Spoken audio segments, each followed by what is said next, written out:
Hello everybody, or should I say anybody, if anybody is seeing this video. This is my first ever YouTube video. I'm going to struggle to look into the camera because I have a flashlight right next to it. That was not very smart. But growing up, Tana Mojo was my favourite YouTuber, and I think only after about 4 or 5 years of her being famous did she actually start filming with proper cameras. She always phone, flashlight, or like a ring light. She was a phone YouTuber through and through. So I'm taking inspiration from the Queen herself. I'm sure that this story time isn't gonna be nearly as wild as her getting fucked by a toothbrush, but it's a pretty funny story time. And yeah, I've always wanted to make YouTube videos and story times and day in the lives and all of that, like I'm sure many people of this generation have, and I've just never ever done it. And you always excuse yourself. It's always excuses like, oh, I've not got something interesting to show, or like no one's gonna watch this, or I'm too scared, I'm embarrassed. Like there's always 10 million reasons why you can't do it. And for anyone who doesn't know, I moved to Australia for the year, so coming here I told myself I'm gonna make more videos. I spent like £350 on this little GoPro to film videos, and I've barely used it that much. So it's the new year, it's 2026, and this is me fulfilling the promise to myself to start posting things and start putting myself out there, funny stories, anything really that I think people might be interested in. And this one is definitely, I'd say it's a pretty good story. So yeah, let's get into it. This Christmas, this was my first Christmas away from home, away from Nottingham. Nottingham in England, not Notting Hill. Everybody says, I know the movie. It's not Notting Hill, unfortunately, it's Nottingham. And there isn't much going on there besides Robin Hood, which is my first line when I've been out here of, you know, Robin Hood? Yeah, that's where I'm from. And that's about as interesting as it gets. So I'm from Nottingham, and I spent the past 21 years there with my family, basically in the same house. And I thought, why not come to Australia? So I'm on a year working holiday visa, and obviously this was then my first Christmas away from home. And I'm in Brisbane currently. I say Australia. Australia is not small exactly, is it? It's huge. And I was going to go travelling down the East Coast, and I kind of settled in Brisbane because it's cool. If you've never been to Brisbane, it's cool. There's stuff to do. I'm a chef, so there's plenty of job opportunities. Yeah, I love it here, and it's the best weather out of the East Coast, and I like the sunshine. I like a tan. I'm pretty brown right now. So I've stayed here, and for Christmas I thought I don't want to stay in the same city that I've been for the past few months. I want to go somewhere sunny, to the beaches. So we decided to go to Airlie Beach, which is basically near the top, near Cairns. We're down here in Brisbane, and it's at the top, just a bit after Cairns. It's like the Whitsundays, and the specific place was Airlie Beach. So me and 3 of my friends, Josh, Peter and Amelia, we all decided to drive up there. Well, Josh decided to drive up there, and we went with him.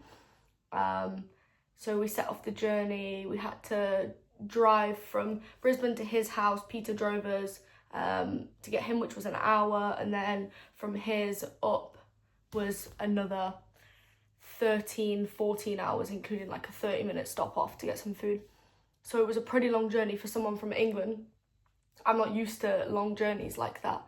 I planned on sleeping, but when we got in the car, we all started talking, and Peter and Amelia fell asleep in the back, and me and Josh managed to find something to talk about for the whole time, which, if you do know me, it's not much of a struggle. I don't struggle speaking. I probably struggle to not speak.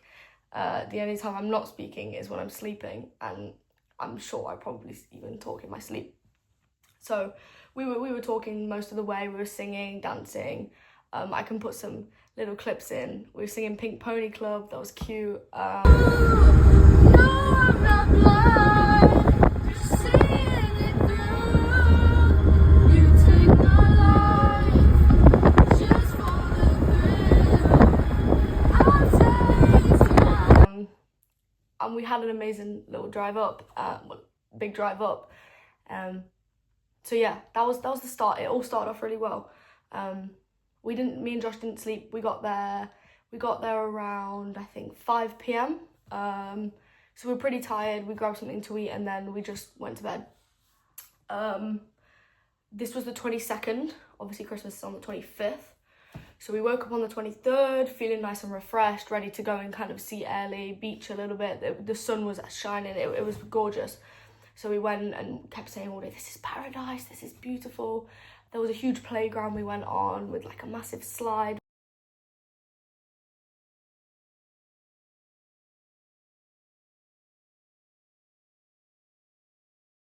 We went down, I had like a red swimsuit on, red Santa's hat, jollying around, everyone looking at us like, fucking hell, these guys are feeling Christmassy.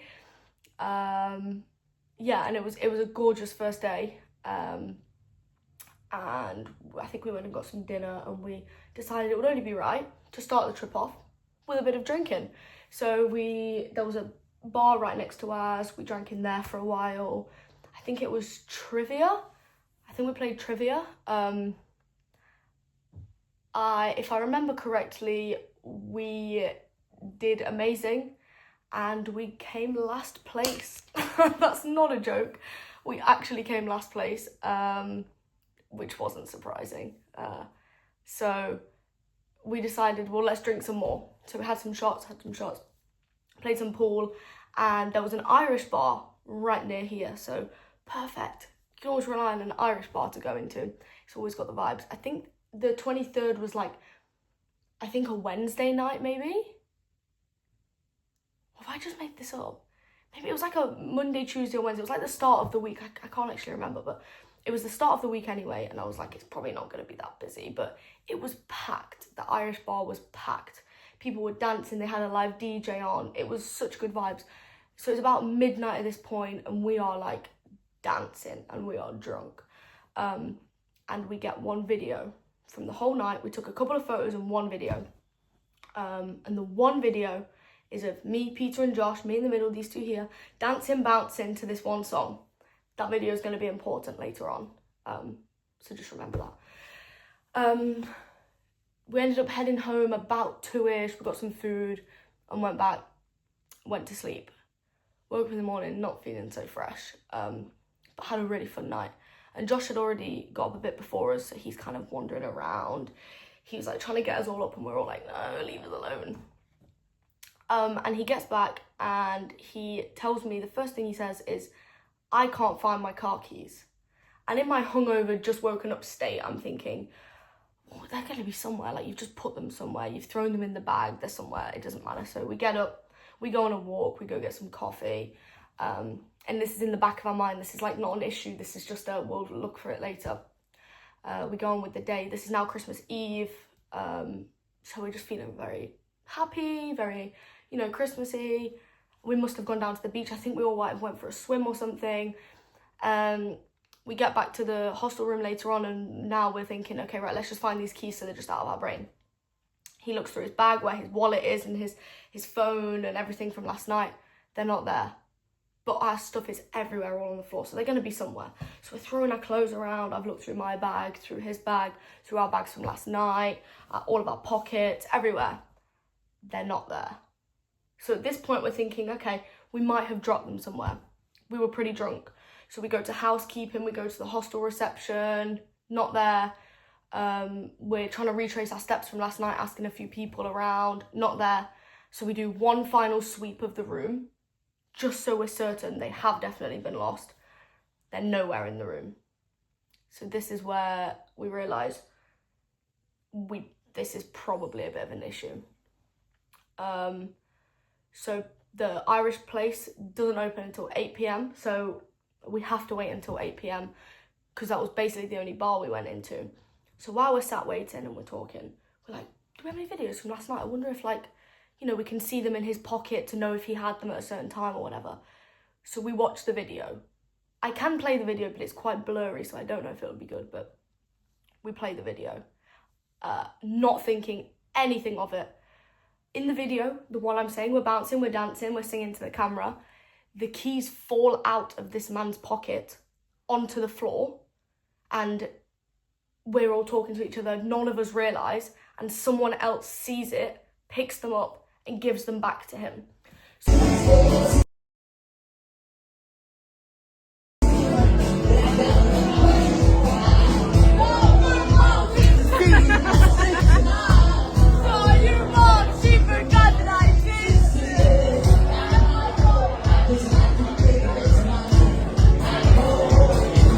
The video and we're like, this was only at about 12:30 and we were there for another hour and a half. If he's dropped them at 12:30, then in the next hour and a half that we are out in the same bar before we go straight home, they're gonna have dropped in this bar as well. Like, he's an idiot. He's gonna have dropped them. He's gonna have not realised them. The wrong person has seen them, maybe picked them up and handed them in, or done something with them. But we're still super hopeful because we're like, we know they're going to be in there. And every time I've lost my phone, or you lose your ID or whatever you lose when you manage to usually find it. So it opens at 8 p.m. We head down there on Christmas Eve around 8:30, I think. As soon as we go in, we're greeted with bad vibes. It's like, oh, we're busy.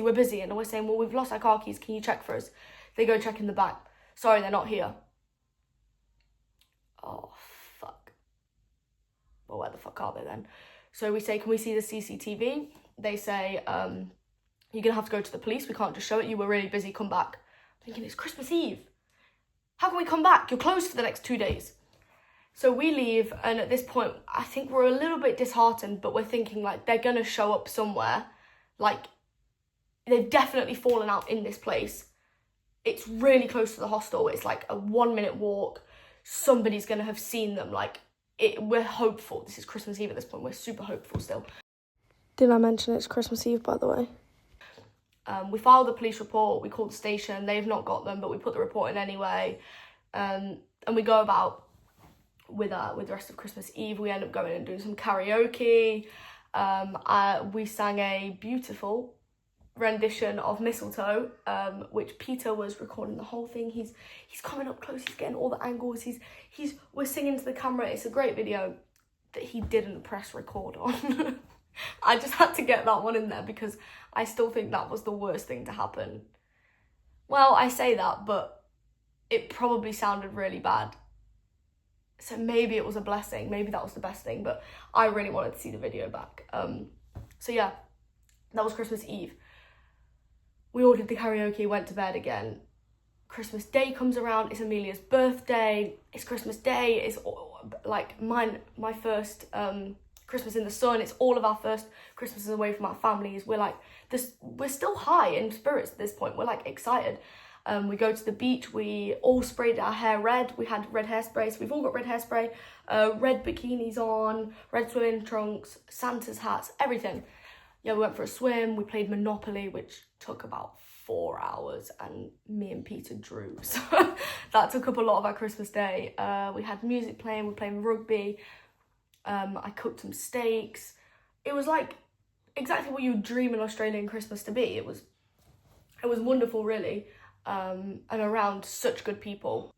And this was probably where the fun started to subside a little bit. We woke up the next day and it was absolutely pissing it down. And I don't mean like a light shower. I mean like raining.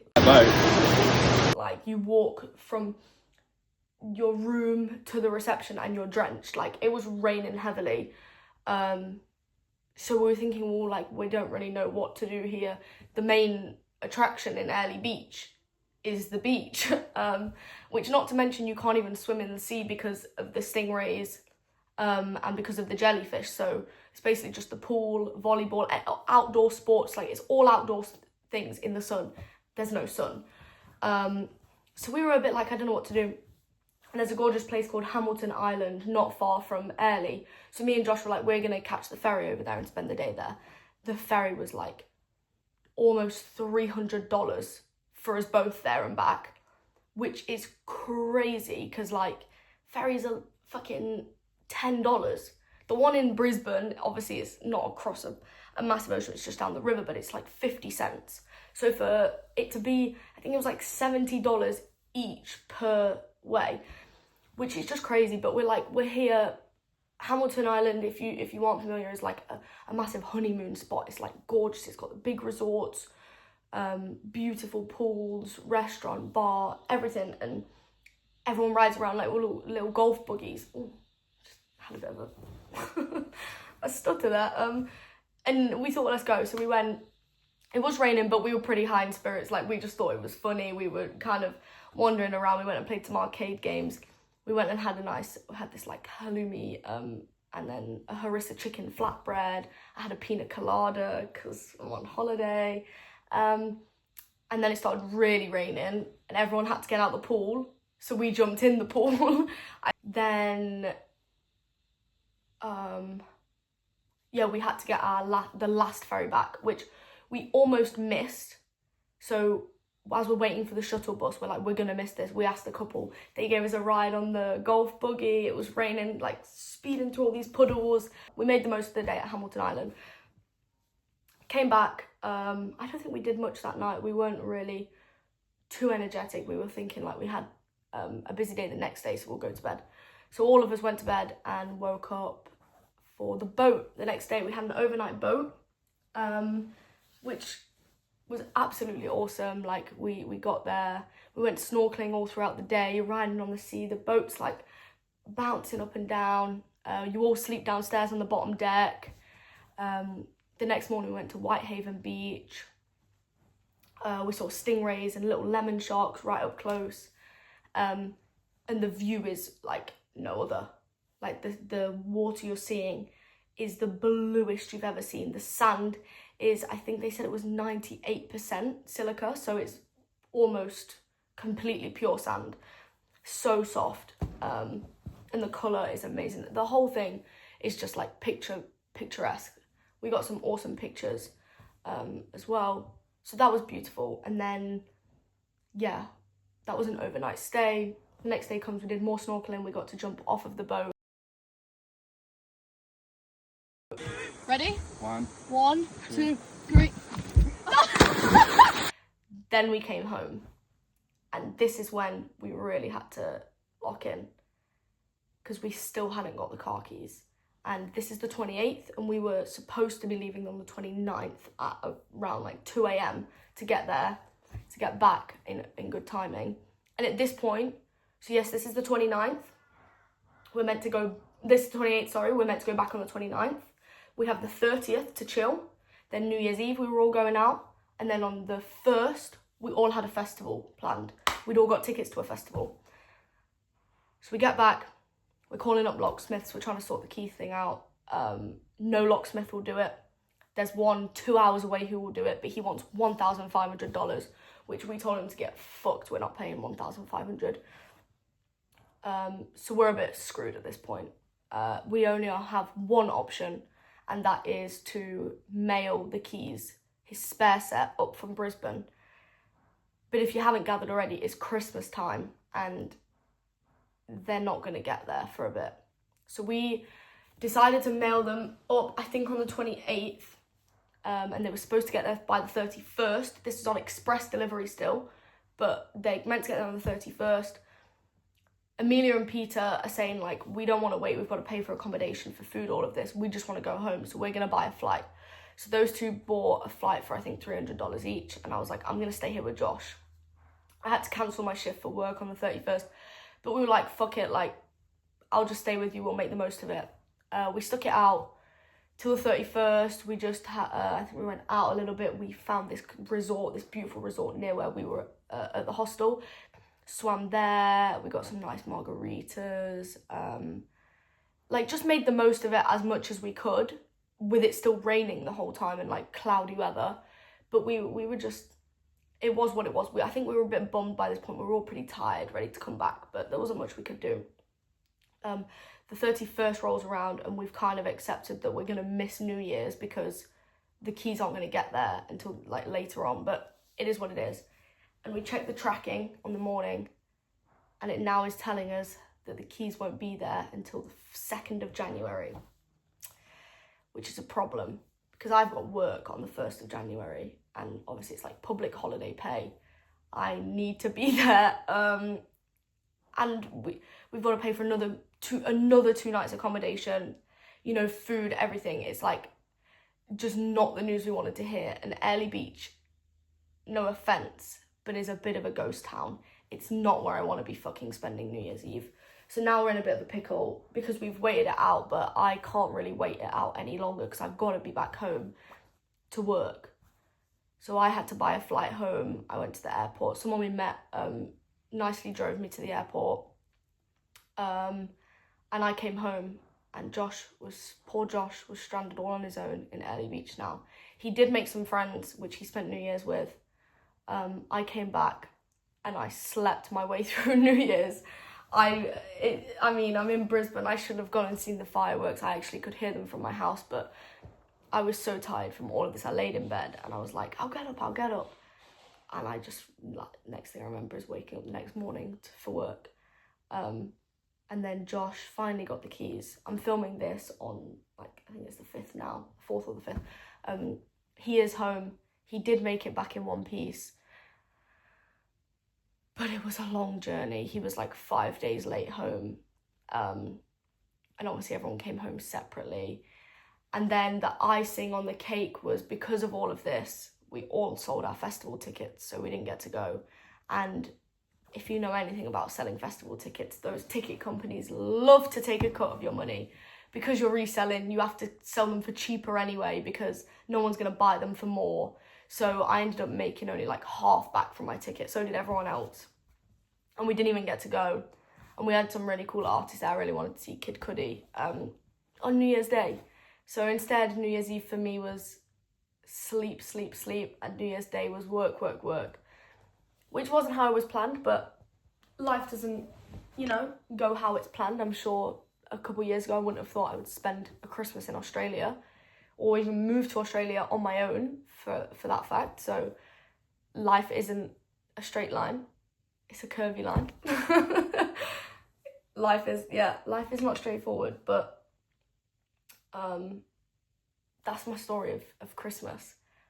Like, I think everyone loves to post photos and put it this way, and everyone I've met here traveling, or anyone really, anyone in general, even at home, they love to post on social media and make things look a certain way and paint things to be, absolute dreamlands. But things happen, and if anything, that's the funny parts. That's the best parts that don't go to plan, where something happens and then it's just a ripple on from that. But we can laugh about it now, and I'm sure for the next few months we are all going to remember this and all laugh about it. And I don't think Josh is ever going to be able to forget that he lost his fucking car keys. And I'm sure he won't do it ever again, for that fact. I'm sure he will glue them to him. We've all told him if he doesn't buy himself an AirTag, we're going to buy him one. But yeah, that's the story of Christmas in Australia. Not a usual one, and not one I had expected, but a very, very fun one, to say the least. And yeah, we just make the most of the situations that you're in. Laugh and enjoy time with your friends, and whatever it is that you're doing, just enjoy it. Because we're all just living one. This is our first time living, and we're all just doing the best we can with it. Thank you so much for watching this video. If I even get 5 views on this video, I'm going to be thoroughly impressed. And I hope everybody had a Merry Christmas and a Happy New Year. And if anyone from home is watching this, I miss you lots and lots. And yeah, thank you. Thank you so much for watching. If any more funny, crazy, silly things happen, I promise to myself that I'm going to make more videos like this. But yeah, Happy New Year, everyone, and thank you for watching.